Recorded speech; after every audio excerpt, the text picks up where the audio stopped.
Bonjour et bienvenue sur la chaîne du chasseur d'étoiles de midi, chaîne de réflexion et d'humour sur les 12 coups de midi. Jean-Luc Reichmann dans son décor printanier.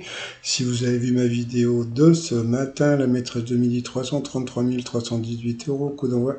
La première question, si votre ado vous dit pépouze les darons, ça veut dire tranquille les parents. Ensuite, vous aviez Alexis qui était venu avec ses parents. Alors, que font les perroquets sauvages à la naissance de leurs petits? Ils leur donnent des noms. Voilà. Après, donc, vous aviez en direct de Saint-Lô, il y avait Marine, voilà, qui faisait vraiment normande, hein, donc bon, même, on va dire, même un peu anglaise, voilà, qui était venue en famille. Alors, sa question, à quelle superstition négative les Français croient-ils le plus? Eh bien, c'était une évidence, c'était passer sous une échelle. Donc, elle est passée à l'orange. Ensuite, vous aviez le très sympathique et très souriant Nicolas qui était venu avec Gérard, son papa. Il a joué de la clarinette. Alors, pourquoi est réputée la TikTokeuse 869 qui compte près de 20 millions d'abonnés? Eh bien, c'était sur ses grimaces. Voilà la tête de la TikTokeuse. Après, bon, on a appris que tant qu'il n'y a pas de guitare, la maîtresse de midi n'aime pas la musique. Donc voilà, donc elle a dansé, elle a fait le show, donc voilà, c'est bien. Après, quand on pousse des cris épouvantables, très aigus, on dit qu'on pousse des cris d'orfraie. Donc elle avait une question comme ça avec les frêles, le perroquet.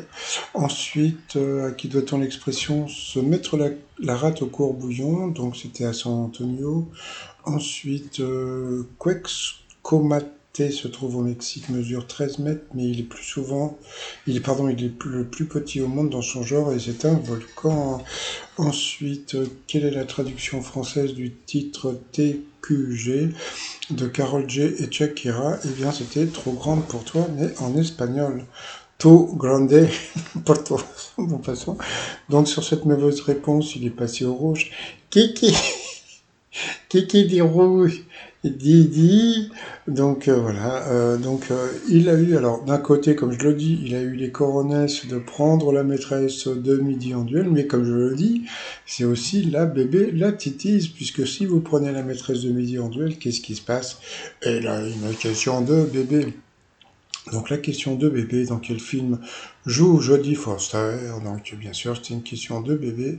C'était bien dans Le Silence des Agneaux. Et puis vous savez quoi? Aujourd'hui, on est quand? On est jeudi, et le jeudi, Foster. Qu'est-ce qu'il est drôle! Le t-shirt existe.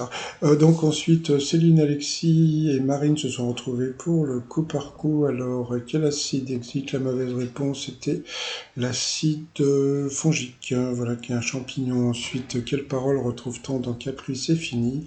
La mauvaise réponse était je, mais je ne me rappellerai.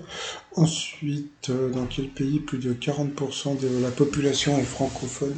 Et là, elle s'est fait avoir, comme beaucoup, je pense, hein, le Maroc, on pensait qu'ils étaient beaucoup plus francophones que ça. Eh ben, pas du tout.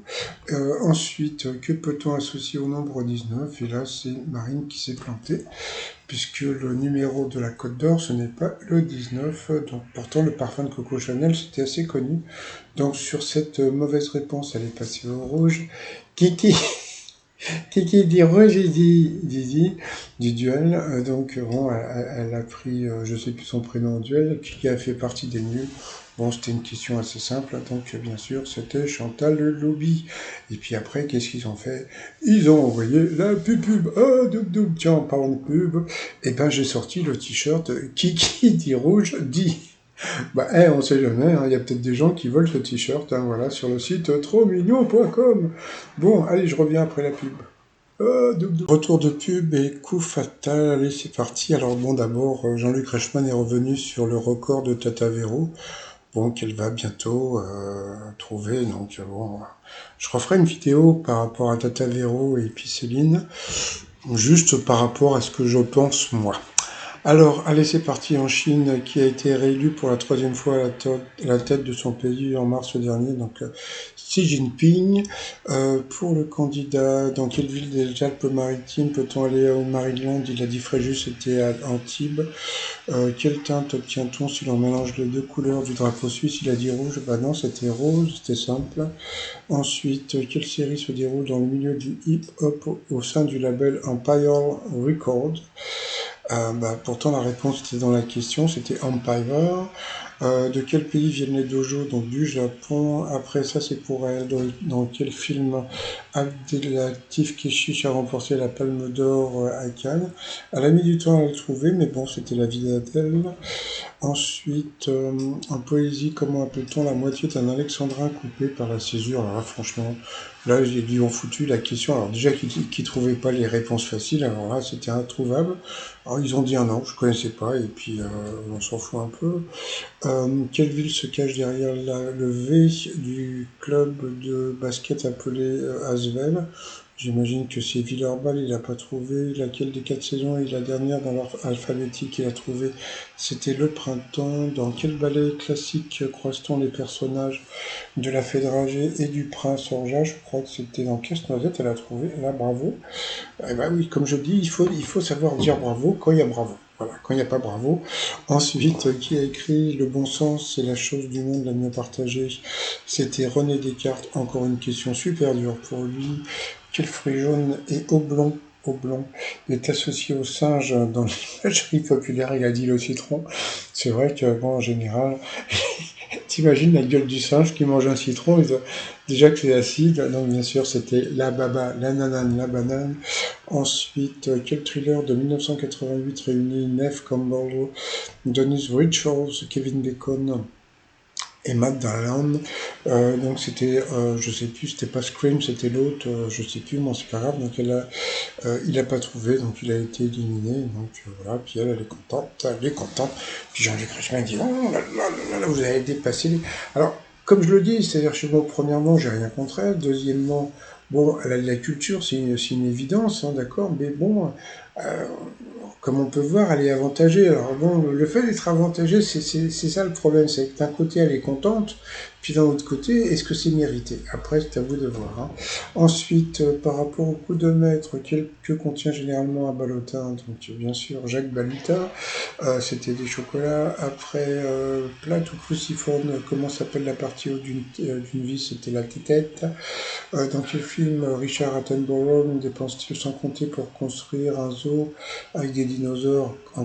En fin de compte, là, il y avait 3 questions de bébé, hein, donc c'était bien sûr c'était Jurassic Park. Ensuite, dans le club des 5, comment Claudine se fait-elle appeler?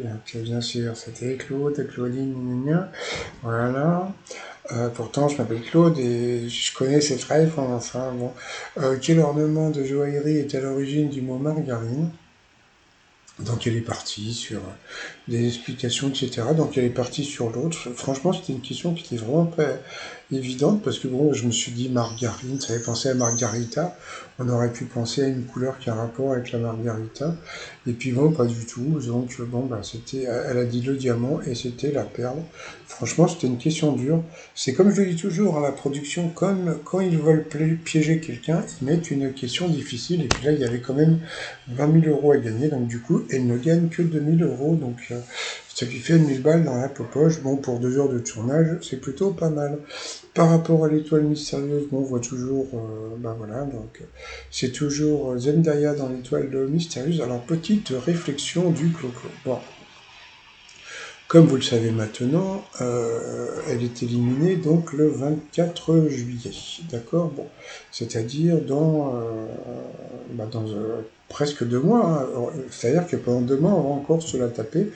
Bon, moi, j'ai rien contre elle, hein. C'est juste que bon, ça va être un peu rigolo de voir un petit peu comment ils vont faire pour la maintenir gagnante.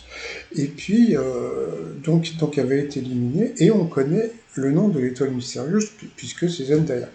Alors la question que je me pose, petite réflexion du clo-clo, faut-il continuer à regarder les 12 coups de midi? Et surtout, doit-on regarder jusqu'à la fin? C'est-à-dire qu'en fin de compte, bon, moi je trouve que les 12 coups de midi, c'était une émission qui est plutôt joyeuse et agréable à regarder.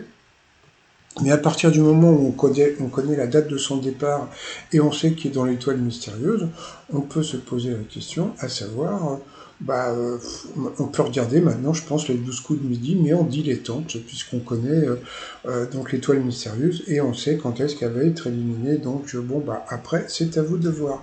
Sinon, je vous souhaite une agréable journée. Je vous dis à demain, portez-vous bien et surtout, portez-vous bye bye.